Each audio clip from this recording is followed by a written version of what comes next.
बहुत समय पहले की बात है। मेवाड़ के वीर शासक महाराणा सांगा के बारे में एक ऐसी घटना का जिक्र किया जाता है जिसे जानकर हर कोई अचंभित हो जाता है।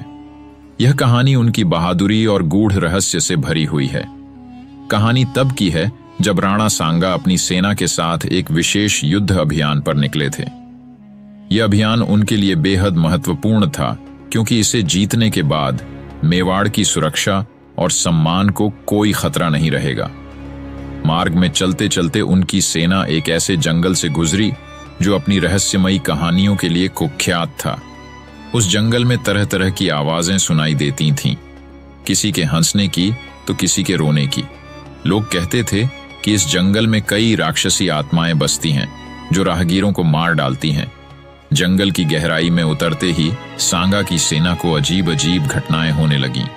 एक रात जब सब सो रहे थे तभी अचानक एक घोड़े की जोरदार हिनहिनाहट सुनाई दी। राणा सांगा ने जब उठकर देखा तो उनका सबसे विश्वसनीय घोड़ा गायब था। यह देख सांगा चौंक गए क्योंकि वह घोड़ा उनकी सबसे बड़ी शक्ति था और कई युद्धों में उनका साथी रहा था। सांगा ने अपने कुछ सैनिकों को घोड़े की तलाश में भेजा, परंतु वो घने अंधेरे में कहीं नजर नहीं आ रहा था। तभी अचानक एक अजनबी बूढ़ा आदमी उनके सामने प्रकट हुआ। उसने सांगा से कहा, राणा, तुम्हारा घोड़ा अभी सुरक्षित है, लेकिन इसे वापस पाना इतना आसान नहीं। इस जंगल में एक श्राप है जिसे तोड़ने के लिए तुम्हें अपना साहस और बुद्धि दोनों का इस्तेमाल करना होगा।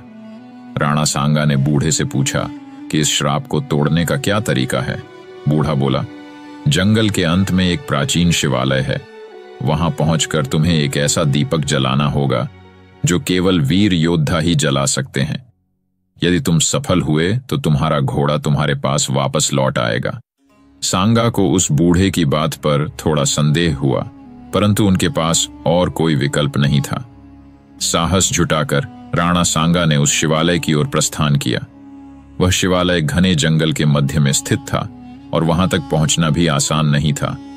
रास्ते में सांगा को कई रहस्यमयी दृश्य दिखाई दिए। किसी का साया, कहीं पेड़ झूमते हुए तो कहीं आवाजें सुनाई देती, परंतु अपने लक्ष्य को ध्यान में रखते हुए उन्होंने इन सब को नजरअंदाज किया। आखिरकार सांगा उस शिवालय तक पहुंच ही गए। वहां पहुंचकर उन्होंने दीपक को जलाने की कोशिश की, लेकिन दीपक जल ही नहीं पा रहा था। तब उन्हें याद आया कि बूढ़े ने कहा था, केवल वीर योद्धा ही इस दीपक को जला सकते हैं। सांगा ने अपनी तलवार निकाली और एक मंत्र का उच्चारण कर दीपक के पास खड़े होकर पूरे मनोयोग से दीपक जलाने की कोशिश की। कुछ क्षण बाद अचानक से दीपक जल उठा और उसी वक्त एक तेज आवाज के साथ उनका घोड़ा शिवालय के बाहर आ खड़ा हुआ। सांगा ने बूढ़े का आभार व्यक्त करना चाहा, लेकिन जब वह बाहर आए तो बूढ़ा कहीं नजर नहीं आ रहा था। उन्हें समझ नहीं आया कि वह बूढ़ा कौन था और यह सब रहस्य क्यों था। वह घोड़े पर सवार होकर अपनी सेना की ओर लौट आए। यह घटना राणा सांगा के दिल और दिमाग में हमेशा के लिए बस गई। कौन था वो बूढ़ा आदमी? शिवालय में ऐसा क्या रहस्य छुपा था और दीपक जलाने का क्या अर्थ था? इन सवालों का जवाब किसी को कभी नहीं मिला और यह कहानी मेवाड़ के इतिहास में एक रहस्य बनकर रह गई।